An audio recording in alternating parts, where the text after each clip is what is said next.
জীবনে একটা কথা সবসময় মনে রেখো, নিজেকে নিচে নামিয়ে অন্যের পেছনে যাওয়ার চেয়ে আত্মসম্মান রক্ষা করাটা অনেক ভালো। দূর থেকে মানুষকে চেনা খুব সহজ, কিন্তু ভেতর থেকে মানুষকে চেনা অনেক কঠিন। ধনী আর গরিবের মধ্যে পার্থক্য হলো, গরিবের বাড়িতে বড়লোক আসলে খুশি হয়, আর বড়লোকের বাড়িতে গরিব গেলে বিরক্ত হয়। অমরত্ব লাভ করতে অমৃত লাগে না, সৎ কর্মই যথেষ্ট।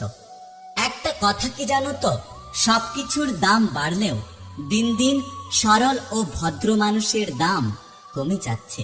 অন্ধের দেশে আয়না বিক্রি করা আর বিশ্বাসঘাতককে বিশ্বাস করা একই ব্যাপার। পৃথিবীর সবচেয়ে জটিল অঙ্কের নাম হলো জীবন। যত সূত্রই প্রয়োগ করা হোক না কেন, ফলাফল মৃত্যুই হবে।